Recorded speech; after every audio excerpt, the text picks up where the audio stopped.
that you might see on your or your child's genetic test report. As I said before, many of you listening have probably gone through the genetic testing process for yourself or a loved one. Many of you might have spoken to a genetic counselor or geneticist, so some of this might be familiar.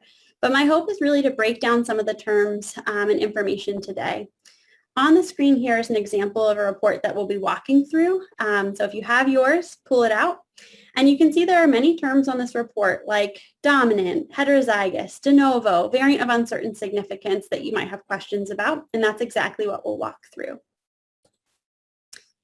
Each one of us has more than 1 trillion cells that make up our bodies. We have different cells, including our skin cells, brain cells, heart cells, which are really like the building blocks for our body.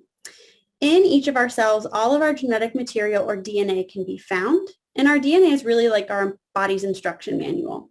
Each instruction is called a gene, and to keep our DNA, our genes, organized in our cells, it's wrapped up tightly into structures called chromosomes. Typically, people have 46 chromosomes that come in 23 pairs. Our chromosomes come in pairs because we get one set from each of our parents. The first 22 pairs of chromosomes are the same in males and females and are organized really just based on size, with one being the largest all the way down to the 22nd pair being the smallest. The 23rd pair of chromosomes are called our sex chromosomes. Individuals assigned male at birth are typically XY. Individuals assigned female at birth are most often XX. As I mentioned, each of these chromosomes is made up of DNA that's wound up very tightly, almost like a ball of yarn. And as I said before, our DNA provides instructions for how our body works and grows, and what those instructions are for are really proteins. Each individual instruction is called a gene, and we each have approximately 20,000 genes that we inherit from our biological parents. Each gene has a specific role within the body. Some determine our eye color, some help our heart develop, others are important for brain development or muscle formation. Every gene, those instructions, are made up of portions that code for proteins, what we call our exons, and parts that are trimmed or cut out before the gene is used to make the protein, what we call our introns. All of our genetic material, all of our DNA is called our genome, and all of the coding portions, those exons that provide instructions, are called our exome. So these might be terms that you see on our report or that you hear your physician or clinician talking about, so just a little bit more information about them. And we'll come back to this later in our chat today too. So if we go back to the report that we're looking at together, we can first see there's a note about gene. So what we just talked about, genes are like our body's instruction manuals. Each individual gene is an instruction. So this particular result tells us about a genetic change in the CHD8 gene. CHD8 provides instructions for a protein that helps regulate the expression of other genes in our body. That's its job and what it does. Our body spells out the instructions in that CHD8 gene and all of our other genes using the letters A, T, G, and C. Our body reads those letters to then make those proteins. When reading the letters within our gene, our body actually reads them in sets of 3. We call this the triplet code, a set of 3 letters in our DNA, in our genes, codes for one amino acid along a protein. Amino acids are like the building blocks of proteins. So our body would read ATG, make one amino acid, CAC, make the next amino acid, and so on until that protein is made. There are 20 different amino acids that make up our protein, all coded by this 3-letter sets. So now we talked about DNA, genes, and proteins in a little bit of a whirlwind, but I wanted to make sure that we all had the same background or sort of knew some of those terms before we move on to genetic variants or changes in our DNA. While most of our DNA sequence is the same from person to person, we all have genetic changes, what we call variants.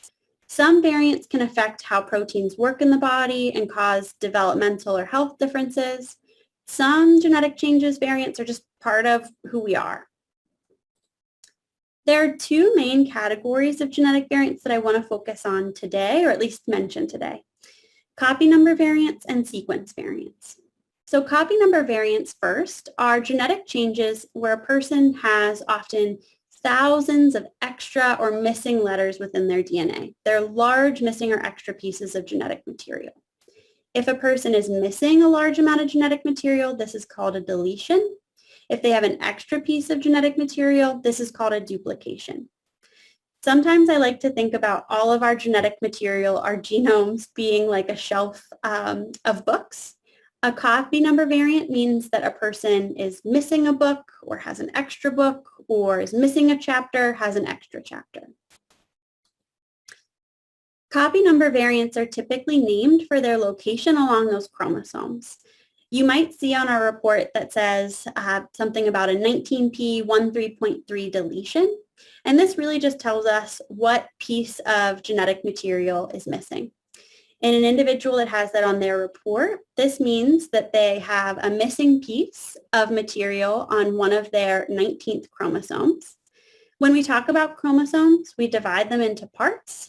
We call them arms. So the shorter half or shorter arm is the P arm. The longer half, the longer arm is the Q arm. So this 19p13.3 deletion tells us on the 19th chromosome, on the short arm, this person's missing a piece, and that 13.3 tells us where in the striped or banding pattern that little piece is missing. Chromosomes have this striped or banding pattern actually when you look at them under the microscope. So this tells us exactly what band or stripe has that deletion in it. The other type of genetic variants that we'll focus in on today and spend much more time on are sequence variants. Sequence variants means that there's a change to the letters within a gene. Often this is a single letter that's different, or sometimes it's a few letters that's different. So if we go back to that analogy of our genetic material, our genome as a shelf of books, a sequence variant is like there being a spelling change in a sentence in one of those books. Sequence variants are typically named based on the change to the DNA and the change to the protein. If you see a C dot on your report or your child's report, this tells you the change in the DNA. The C is followed by a number, so this tells us exactly what letter is changed in the DNA. So in this example, we're talking about letter 928 in the DMD gene.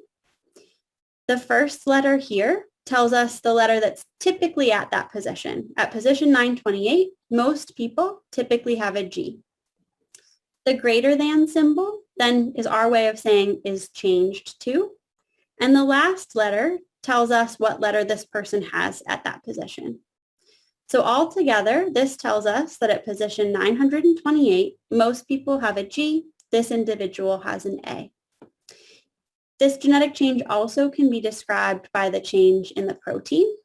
So if you see a P with a period on your report, this tells you what the change in the protein is. The Gly310 arginine is our way of describing the change in the protein. The number tells us what amino acid we're talking about. So it tells us that amino acid 310. The first abbreviation is what amino acid is typically there. In this case, it's typically a glycine. Gly is just our abbreviation for glycine. And then the second abbreviation after the number tells us what amino acid is there instead because of this change to the DNA. So in this case, there's an arginine instead of that glycine in this individual.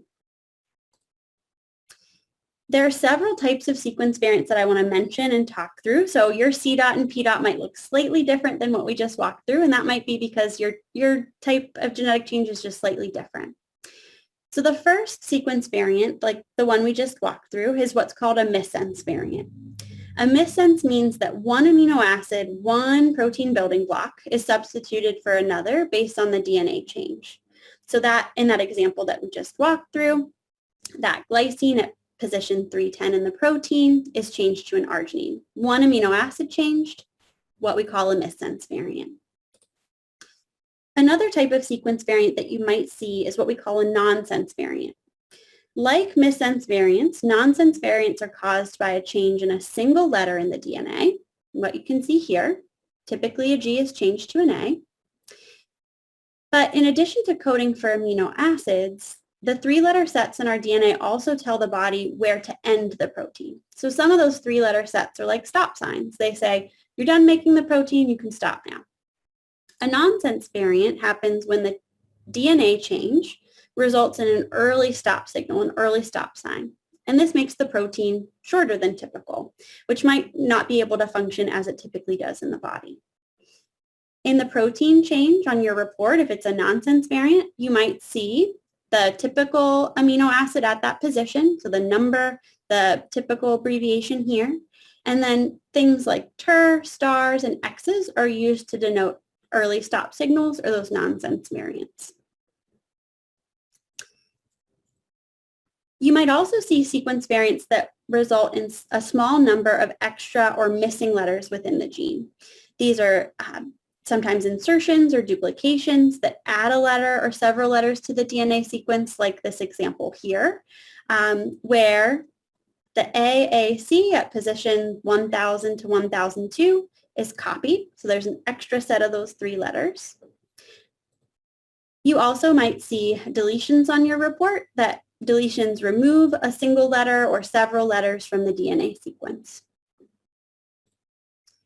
Adding or removing letters in the DNA sequence can result in 2 different types of variants. The first are what we call frame shift variants. As we talked about earlier, the body reads the DNA sequence in sets of 3. If we duplicate a number of letters that's not in the multiple of 3, what can happen is our frame of reading can shift. And it can impact the rest of the protein sequence, the rest of those amino acids, and eventually result in a stop signal. You can identify frame shift variants because they typically have FS, short for frame shift, in the description of the protein change. Insertions, duplications, or deletions that aren't in sets of 3 can cause these frame shift variants. Adding or removing letters in the DNA sequence can also result in what we call in-frame insertions or deletions. So if we delete a set of 3 letters, like in this example here, we're able to read the rest of that DNA sequence and make the protein. So it results in just a single amino acid deletion. So if a deletion or duplication is in sets of 3, it might just impact a certain number of amino acids, but everything else remains as typical within the protein, what we call an in-frame deletion duplication variant. Some people might also have what's called a splice site variant on their report. So going back to what we talked about a little earlier, as a reminder, our genes are made up of coding portions, what we call exons, and that's what's actually used for those protein instructions, and non-coding portions, what's called introns. Our body removes these introns before using those instructions to make the protein. And there are actually DNA sequences that help our body's machinery recognize where it needs to cut out those introns.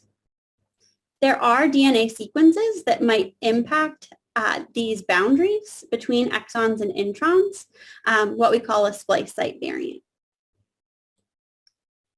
A change to the splicing might cause loss of material that's used to make a protein, so loss of exons, which can cause the protein to be shorter than typical, or it might result in the inclusion of a non-coding portion or typically non-coding portion, which can cause the protein to be much longer than typical. If you see mention of splicing or splice site variant on your report, that's one way to be cued in that this might be a variant that impacts splicing. You might also see it described in ways similar to what's noted here on the slide, which clues you in that it could be a variant that could impact these splice sites. So let's look back at our example report just to walk through another variant. On that report, we see a box with variant and one with coding DNA. So if we look in those 2 boxes, if we look first at coding DNA, we see a C dot. As a reminder, C dot clues you in to that this is the DNA change. So we have C dot 622, G to A, and that tells us that at letter 622 in the CHD8 gene, typically people have a G. This individual has an A. In the variant box, it has P dot, so we know that this is describing the change to the protein. The number tells us which amino acid in the protein that we're talking about. The first abbreviation tells us the typical amino acid at that position, and then the second tells us what's in this individual. So in the protein at position 208, most people have a glycine, but due to this DNA change, there's a serine in this particular person. So a missense variant as well. So now that we've talked about genetic variants, what types of genetic testing might be used to identify these changes? Again, many of you are likely familiar with one or more of these tests from your own genetic testing journey, but I thought it might be helpful to just walk through them because you'll also see some of these terms on your reports as well. The first type of testing I want to mention is karyotype. So we're going to move across this slide from left to right. A karyotype is a test that we used quite frequently in the past, and it looks at the chromosomes for large copy number variants, large missing or extra pieces. With a karyotype, we're actually looking at our chromosomes under a microscope, so we're really looking for big, large changes. If we zoom in a bit more and want to identify smaller copy number variants, this is often done with what's called a chromosomal microarray. So we're still looking for missing or extra pieces. We're just able to pick up things that might be a little bit smaller than what karyotype can identify. If we want to detect sequence variants, we need to zoom in even further to look at the individual letters of our genes. This is done through sequencing. There are a few different testing types that rely on sequencing. So some might look just at a single gene sequencing. Some might look at several genes that are known to cause a specific condition, such as autism or seizures, what we call a gene panel. And then broader testing can include exome and genome sequencing. So exome sequencing looks at all of the exons, those portions that provide instructions for our proteins, while genome sequencing looks for variants in all of your genetic material or genome. Some labs, exome sequencing and genome sequencing, are also picking up missing or extra pieces of genetic material or those copy number variants through that testing as well. So if we go back to the report that we've been walking through today, you might see a section called Test Requested, and that'll tell you what testing was performed. So in this case, exome sequencing is what's listed. So that would look at all of the genes, the coding portions that provide instructions. So after a genetic test is done, a laboratory identifies a variant, what we've just walked through. The next step is to interpret that variant or try to determine if it impacts how the gene works in the body, if it could be associated with a health condition or a risk for a health condition in the future. As I mentioned earlier in our discussion, we all have lots of genetic variants. Some impact our health and development while others don't. When a lab sees a genetic change, they use all of the information available at that time to try to determine if that genetic change might impact health. So for example, this means looking at how the variant impacts the protein. So does it cause the protein to be much shorter? Is it replacing just one amino acid? Looking at where it's located in the protein. Is it a piece of the protein that's really important for that protein's role in the body? Looking at the literature to see if that variant has been seen in other individuals with symptoms before. Looking at population databases to see, has this particular genetic change been seen in healthy people without symptoms?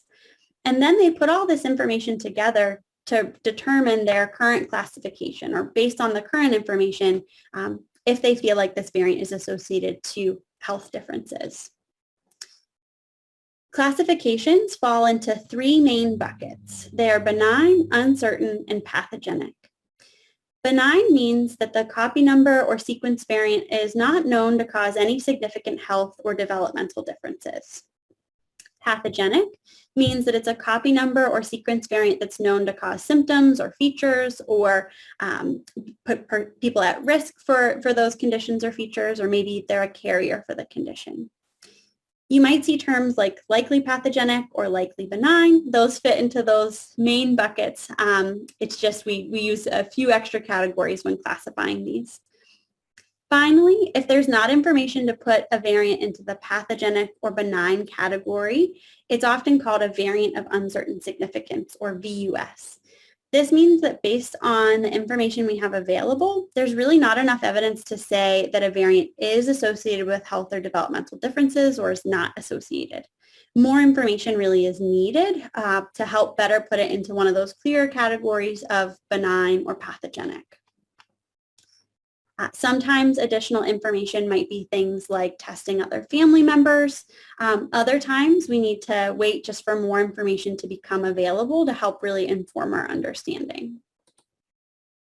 So if we look back at our report, we see that this variant in CHD8 was interpreted by the laboratory as a variant of uncertain significance. So again, this means that it's uncertain at this time. We don't have enough information to say if this particular variant is impacting how the gene works in the body and is associated with this patient's developmental history.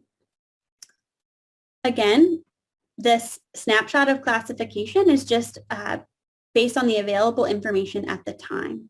So if you have a VUS, we often encourage you to reach out to your clinician or healthcare provider to check in about the results periodically, maybe every 1 to 2 years, because as new information becomes available, we do hope to move them into more definitive categories over time. So now on to some other common terms on your reports. So on your reports, you might see terms like autosomal dominant, autosomal recessive, and X-linked. To walk through these, I wanted to return to this slide that we looked at earlier today. As a reminder, we all have 2 copies of the first 22 pairs of our chromosomes. Again, we have 2 copies of each because we get 1 from each of our biological parents. So for any genes found on these 22 pairs of chromosomes, we have 2 copies. 1 from each biological parent. Our last set of chromosomes, again, are our sex chromosomes. Girls, typically XX, boys, X and Y. So girls, for any genes on the X, have 2 copies, while boys just have 1 copy of the gene, most of the genes on the X chromosome. Autosomal dominant and recessive are used to refer to conditions caused by changes to genes that are located on those first 22 pairs of chromosomes. Again, we typically have 2 copies of each of these genes. Conditions that are caused by just having a single variant on one of the copies, so having a single variant is enough to cause symptoms or increase the risk, is what's called an autosomal dominant condition. 1 change is enough to cause that condition. If pathogenic variants on both copies of the gene are necessary to cause a condition, this is what's called autosomal recessive. Conditions caused by pathogenic variants in a gene on the X chromosome are what we call X-linked. In X-linked conditions, symptoms can differ between individuals who are assigned male at birth and those assigned female, since females typically have 2 X's while males typically only have 1 X. Sometimes autosomal recessive, autosomal dominant, and X-linked are called inheritance patterns, but they don't tell us if a genetic variant was inherited from a parent or whether the variant was found on 1 or both copies of the gene. They're really there to help us understand if 1 or 2 pathogenic variants are needed to cause a condition and whether the gene is on the X chromosome. So if we go back to that report that we looked at, CHD8 is associated with autism spectrum disorders, in those with pathogenic variants. And in those with pathogenic variants, it's inherited in an autosomal dominant fashion. So having just 1 change on 1 copy of the CHD8 gene is enough to cause those symptoms. But again, in this particular patient, it doesn't tell us if their variant was inherited or much more than that. It just tells us really about this particular gene and how, when it does cause symptoms, it's passed through the family. The words heterozygous, homozygous, and hemizygous, which you might see on your or your child's report, tell us about the specific patient that was tested. If the variant was found on, it tells us if the variant was found on 1 copy or both copies of the gene. So heterozygous is used to describe a person who has the variant on 1 copy of their gene. Homozygous is used when the patient has the variant on both copies of their gene. And hemizygous is used to describe males who have the variant on their only X chromosome. So they only have 1 copy and they have the variant on that particular gene. So if we go back to the report that we've been walking through, zygosity is sort of the bucket for these terms, and this individual is heterozygous. So that tells us that they have this CHD8 variant on one copy of their gene. Testing parents can help us know if a genetic change was passed from a parent onto their child. If a variant was passed on from a parent to a child, it's often said to have been inherited. And you might see words like maternal or paternal on your report. Maternal means inherited from biological mom. Paternal means inherited from biological dad. Some genetic changes also can be new and unique to a child or an individual, meaning that they weren't inherited from a parent, but happen early on in sperm or egg or during development. Whenever a genetic change is thought to be new and unique to an individual, we call these de novo. De novo actually means anew, so it's new and unique to them. So if we go back to our report, the inherited from box on the report that we've been looking at tells us that this particular variant was found to be new and unique to this individual. You see the de novo listed there. So that means that they tested parents. It wasn't found in either of their samples. So we feel like it's new and unique to this child. Finally, a few families or individuals might have the words mosaicism or mosaic noted on their report. Mosaicism means that only some of a person's cells have the genetic variant. This means some cells have the variant, others do not. For some families, this can be identified through their testing, but our testing technology doesn't pick up all cases of mosaicism.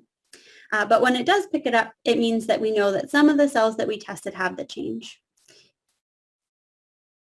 Sometimes a parent might have a specific type of mosaicism called germline mosaicism, which means that some of a mother's eggs or some of a father's sperm cells, their germline, have the genetic variant. Our current technology doesn't allow us to detect germline mosaicism, but it's usually identified when parents have more than one child with the same genetic variant, but them themselves in their blood or saliva samples that were tested don't have the variant. If a variant is thought to be de novo in a child, we often say that the chance for germline mosaicism is about 1% in that family, though it does vary for some specific conditions. The chance that family members will have the same genetic variant really depends on the inheritance pattern within the family, whether the variant was inherited or de novo. So putting all those pieces together, your genetic counselor can often walk you through what are the chances that someone else will have this variant, this specific condition as well. So now that we've walked through some concepts and terms on your reports, I wanted to briefly mention the importance of data sharing and how it can really be used to inform our understanding of genes and variants before we move on to the Q&A. So as some of you may know, myself, Erin, and Alexis on the call all work as part of Genome Connect, which is a broader piece of the clinical genome resource. ClinGen, or the Clinical Genome Resource, is an NIH-funded project that's really working to better understand genes and variants and their relationship to health. And the end goal is to ultimately improve patient care by better understanding genes and variants. ClinGen recognizes that data sharing is really important to increasing our understanding, and for that reason, started Genome Connect, a patient registry to help patients share data. ClinGen encourages data sharing through Genome Connect, as well as encouraging data sharing from other stakeholders, including clinicians, labs, and patients as well. The purpose of Genome Connect is to share data with databases including Clinvar, which is a publicly available database that holds de-identified information about variants and its relationship to human health. Clinvar is public and freely available, and it's really a major resource for healthcare providers, labs, and researchers who are caring for patients, those who are performing testing and researching genetic conditions. The database itself is submission-driven, meaning that it relies on labs, clinicians, and others to share data. And so this is where Genome Connect shares information from participants who are interested in data sharing because Clinvar is really how we pool resources and knowledge in an effort to advance our understanding of genes and variants. Ultimately, data sharing is important because it can help increase our understanding of genetic conditions and can help doctors and genetic testing laboratories better understand genetic changes that cause disease. This increased understanding can help identify interventions and treatment, can help other individuals get clear genetic test results in the future. So data sharing really helps us get to that end of better being able to care for patients. So from our experience within Genome Connect, that patient registry that allows individual patients to share their genetic and health information, we've really seen that patients can contribute valuable information to move our understanding forward. In the first way, patients can often contribute additional health information and other details about their history that can be incredibly valuable in answering our questions about genes and variants. Labs and clinicians might have health details, information about whether a variant was inherited in a family, but they might not be able to include those in their Clinvar submission just because of the nature of how they submit. But patients who are engaging in data sharing through Genome Connect are providing this information in the public space. Additionally, we've seen from our data sharing to date that patients choosing to enroll in Genome Connect are also providing genetic changes that haven't been submitted to the Clinvar database before. From our submissions to date, 41% of genetic changes weren't submitted to Clinvar from the laboratory that did the patient's testing or anyone else who's submitted to Clinvar previously. So putting that information out there in the public space can be useful the next time a genetic variant is identified or if similar variants are found in other patients. To help illustrate how patient data sharing can provide valuable data to increase our understanding, I just wanted to provide a real-life case from our experience with Genome Connect so far. For the purposes of our discussion today, I will call this patient Ella. Ella was a pediatric patient who had a history of seizures beginning when she was just a baby. She had exome sequencing, so that genetic testing that looked at all the coding portions of her genes back in 2015, and had a likely pathogenic variant in a gene associated with seizures found. So this gene was found in her testing and thought really to be her answer for her seizures. Her parents were tested. The variant was not found in either of their samples, suggesting that the variant was de novo, or again, new and unique to Ella. Ella's family had an answer for her seizures, an explanation for her history, but they chose to participate in data sharing, I think recognizing that this information could be helpful or useful to other families. We submitted Ella's de-identified genetic information to Clinvar. So for Genome Connect participants who provide their health history via surveys and upload a copy of their genetic test report, our team pulls out all of the important information and de-identifies it. So no name, birthday, or other identifiers are shared. So we submitted this on the family's behalf to Clinvar, and we saw that there were 2 other records in the database. The lab who had done Ella's testing had also submitted the variant to the database, but they had really fewer details about her clinical history. So they didn't have anything about her seizures, also didn't have the information about her parents' testing, that it was new and unique to Ella. A second lab, Lab 2, had also submitted the variant to Clinvar, but based on the information that they had in 2014, they felt like the variant was uncertain. Based on what they knew, they didn't feel like they could put it into that pathogenic or benign bucket. So after our submission, Lab 2 reached out to our team to ask more about this participant, and specifically we're interested in the de novo status, or that we had, in her family, her clinician had been able to test mom and dad. In Lab 2's family, they weren't able to test parents, and sometimes testing other relatives can be really helpful in better understanding uncertain results.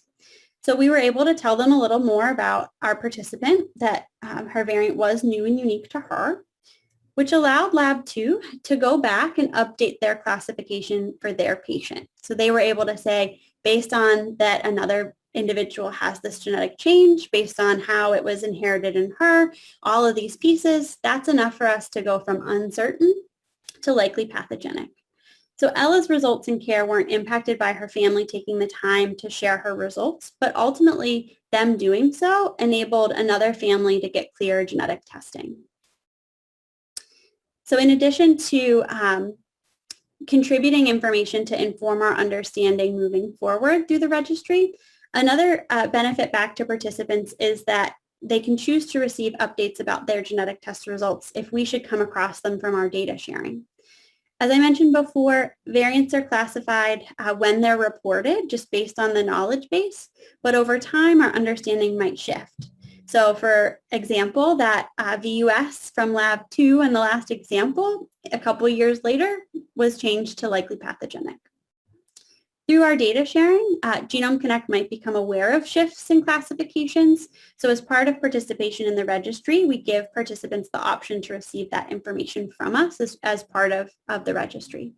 So if in cases where we do identify a change to classification, we would circle back with participants that choose to receive that through the registry.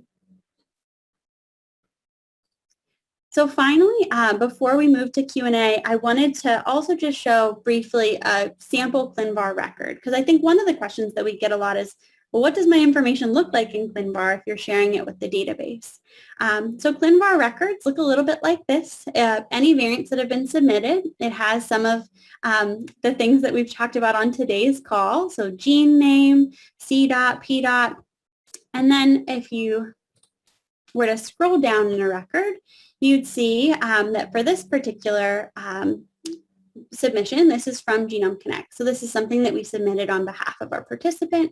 And there's information in here about how the variant was classified by the reporting lab, when it was classified. That inheritance information is all listed here, but no identifiers or identifying information.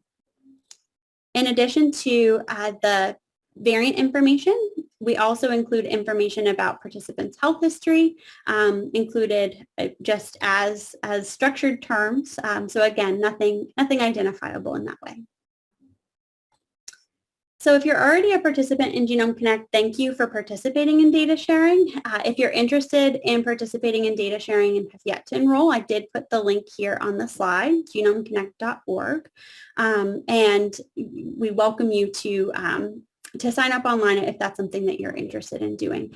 We do think that data sharing is incredibly valuable, and our experience to date has really been that patients are an important piece of that puzzle, that they're contributing useful information to help us better understand genetic changes over time. So with that, I think we have about 15 or so minutes to answer questions from the audience. So if you have a question, feel free to use that Q&A box. And I think we can see what we might have. All right, thanks, Jules. We've had a few questions come into the chat about specific variants, and I don't want to read anyone's specific variants on this recording just to not give away any of your sensitive information. But I'll try to ask this one in a way that's not doxing in any way. But if you have a variant in a gene and it was called intronic, heterozygous, not observed in a database and marked as benign, how would you describe that? What might that indicate? You said not. I'll repeat, intronic, not observed in database, marked as benign. Okay, let's break those terms down a little bit. So let's start with intronic. So you'll remember, again, our genes are made up of exons and introns. So exons are pieces that code for proteins, introns are non-coding. But one piece, so intronic first tells us that this particular variant is in one of those introns. Sometimes intronic sequences can still be important because of that splicing piece of the puzzle that we talked a little bit about. So those, when our body sort of removes introns, it looks for certain sequences in introns to know what introns to remove or where introns are. So intronic tells us that this particular sequence is within an intron. A clue that you might see on your report, if it doesn't say intronic, if there are pluses or minuses in the C dot, that's often a clue that it's an intronic change, so something within an intron. So then you said not present in a database. So that... Yes, what does that mean? Great question. So there are a couple of different databases that the report might be referring to. So one is Clinvar. So the database that we submit to through Genome Connect, that laboratories submit to, that we really use as a repository of variants, that might be one database that they're referring to, that it hasn't been submitted there. Another database or type of database that we think about are what we call population databases. So we have some resources that have looked at the general population for genetic changes. So if it's not present in a population database, a report might note that as well. That piece can be helpful because if we've seen a variant in many people in the general population, that might be a clue that it might not be associated with a health difference or disease. Or if it's absent from the population, that might be a little bit of evidence towards, well, maybe this could be doing something. So that's another piece of the puzzle that the laboratory might be putting together to classify it. And then the word benign, I think, came up, Erin, so hopefully I'm hitting on all of these, is that classification. So based on all of the available information, what does the lab think of that particular variant's role in health and disease? So benign, as a reminder, tells us that based on the information we have, that particular variant has not been associated with a genetic disease or risk for a genetic disease. All right. We've got another question coming in, someone who is a participant in Genome Connect and said that they have submitted 3 of their genetic tests to us. So if a new result comes in through Clinvar, will I be notified? And is that automatic? Does the computer spit it out? Or can you tell us a little bit more about that process? Yeah, that's a great question. So thank you, first of all, for sharing your results with us. We appreciate having you in the registry. So the first piece is that this is something that you choose to receive updates from Genome Connect. So within the contact and sharing preferences within your account, there's a question about, do you want to receive updates from us? It's a question that you likely completed upon enrollment if you've enrolled in the past couple of years. But I always encourage folks to check those preferences and make sure that they're up to date. So if you've selected yes, that you'd like to receive an update from us, if we come across an update through Clinvar, we would share that back to you via email. So how do we identify updates through Clinvar? So after we submit, we have a monthly check of all of our submissions against the other submitters within Clinvar. So if we see that, just to use a laboratory as an example, if GeneDx has reported that variant to you as uncertain back in 2018, and next month we look and we see that GeneDx has now submitted that to Clinvar as benign, that's something that we would feed back to you. Now, because we're not a medical provider, we want to make sure that we give you information and then you circle back with your healthcare provider to learn more. So our email would tell you a little bit about what we found from Clinvar, but would encourage you to reach out to your clinician to confirm that this truly is an update, to get an updated report, and to make sure that any impact on your care or discussion about your results, your provider who's cared for you can have those discussions. Thanks, Jules. We got another question, and I'm actually looking for a resource to send this person in the background. What do the letters R and X mean in the variant P dot something, something, something? You talked about 3 letter abbreviations. Can you talk about 1 letter abbreviation? Yes, I need to update my slides, include 1 letter abbreviation. So thank you for this question. So amino acids, we have 20 of them, and they can have 3-letter abbreviations or 1-letter abbreviation. So as if genetics wasn't complicated enough, we have to go and complicate it further by having different abbreviations for the same thing. So the amino acid arginine can be abbreviated with ARG, the 3-letter abbreviation, or just the letter R. So in that example, that was telling us that the typical amino acid at that location is an arginine. And then the X is one of our ways of noting a nonsense variant. So we can see in the protein change X's, stars, or TER, short for termination. All of those are our way of noting that this is an early stop signal. So remember that those 3-letter codes in our DNA can code for amino acids or can code for a stop sign to tell your body when to stop making a protein. So that would tell us that that DNA change took it from an arginine to a stop sign. Great question. Yep, and I put, hopefully everyone can see the Q&A, but I just put a link. This is a very common thing. You can just Google 3-letter to 1-letter amino acid abbreviations. I just put the first one I saw. These are very standard, common things. So there's a handy table in the Q&A if you are interested in that. Another question for you, Jules. So can you tell us, are VUS the only classifications that can change?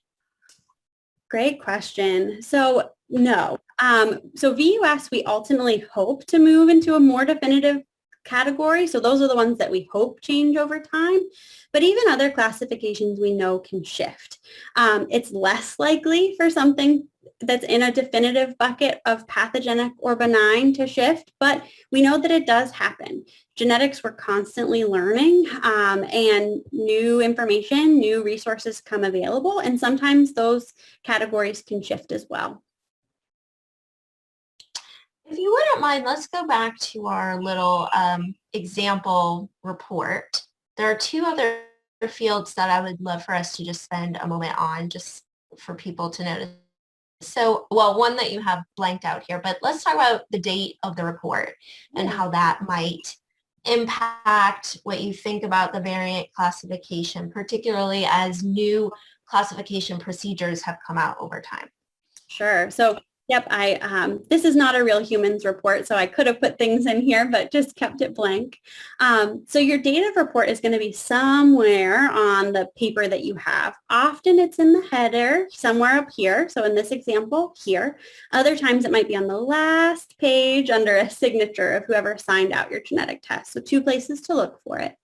And this will tell us the date that this variant was classified. So as we've talked about this evening, these classifications are a snapshot in time based on whenever that report came out, the available evidence, how it was classified. And we know that some things have shifted over time. So population databases, which we talked a little bit about, those were very small just a few years ago and have gotten much larger. So much more detailed data to compare to. How we think about genetic changes and how we put them in these classification buckets has also shifted over time. And we've gotten better and better guidelines for how to classify variants and what pieces of information to put together and what might be more clearly push us towards pathogenic or benign. So your date of report is important because it gives you a sense of when was this variant classified. And as I said before, over time, things can shift, and VUSs we certainly hope shift. So we do encourage folks to circle back with their providers periodically just to make sure that, okay, this was in 2012 or 2015. Let me check in on the current knowledge base. So VUSs we often say every 1 to 2 years, but I think it's good practice to check in with your provider of, is there anything new from their perspective, and has anything shifted since the date of report? Anything else you'd add there, Erin?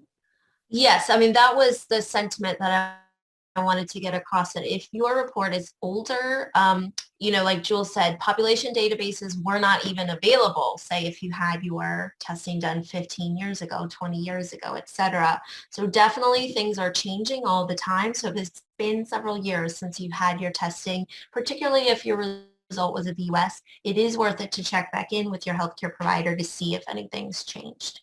The other thing I wanted to just touch on, can you talk about the disease that's in the box?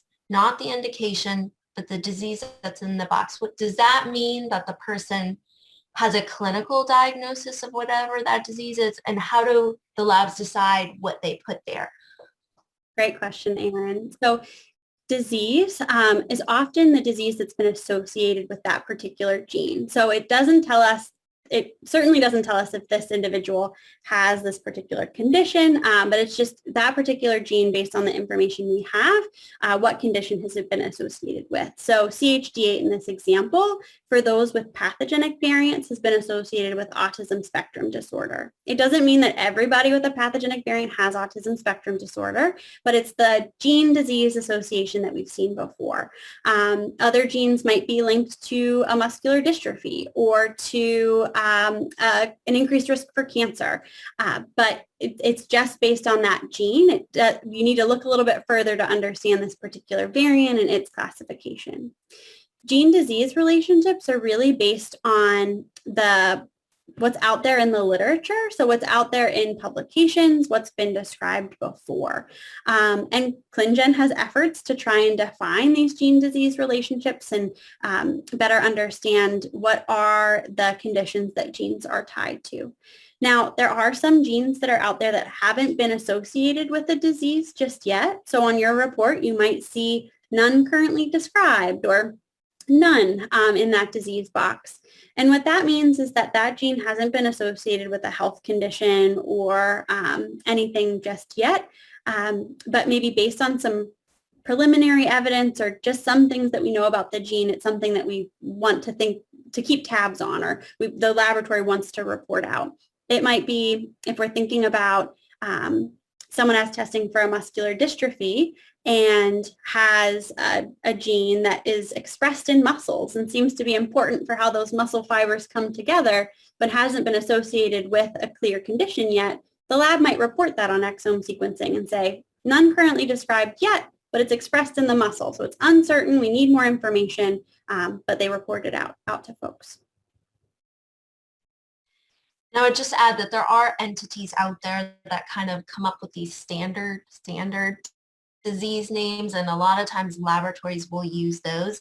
And it made me think about that, Jules, because we have gotten emails from participants before asking, like, why does my report say this condition? I don't like that name. That doesn't describe my child. So I think it's just important to know that laboratories are often picking from a predetermined set of conditions, not that they're saying that your child has XYZ or what have you. Exactly. That's a great point, Erin, and it's just something to keep in mind. And we have one final question in the chat. Why do we sometimes see that a variant is related to more than one gene, or if we see the abbreviation LOC, what does that mean? So variants, in particular copy number variants, can include multiple genes. So if there's a large missing or extra piece of genetic material, it sometimes includes more than one gene. So that might be one reason that on your report that you're seeing multiple genes listed, or that it's not just one, but a few. And then LOC, Erin, so I know LOH, I want to make sure I have. Yeah, so LOC is often used to describe like a locus where we think there's a gene there, but we don't know enough about the gene to give it an actual, what we call HGNC gene symbol, like that CHD8 that you see on the screen, that's an official gene name. But sometimes when, genes we're not really exactly sure what they do. We're not even sure if they are real. We just refer to them by more generic names like LOC, number. And that just means we really don't know much about what this thing is yet. And then that just helps us know where in the genome is that piece. So locus ID kind of helps us know where along those chromosomes in the genome is it located. So locus, location, where is it? Right. And one quick last question. If your variant is named like P amino acid number and then equals at the end, what does that mean? These are great questions, and my slide deck's just going to get larger now for including all these things. So the equal sign just tells us that that particular DNA change did not change the amino acid sequence. So you might have if we look at our example here, a G to A, so the DNA has shifted, but ultimately if there's an equal here, that would tell us that it's still a glycine at that amino acid. So that amino acid sequence didn't change. DNA is different. Protein remains the same. Sometimes we call those silent changes. So you might see that on your report as well. Or synonymous changes. Wonderful. All right. Well, there are no remaining questions in the chat. We are right at about the end of the time, Jules. Perfect. So I just want to thank you all for attending today.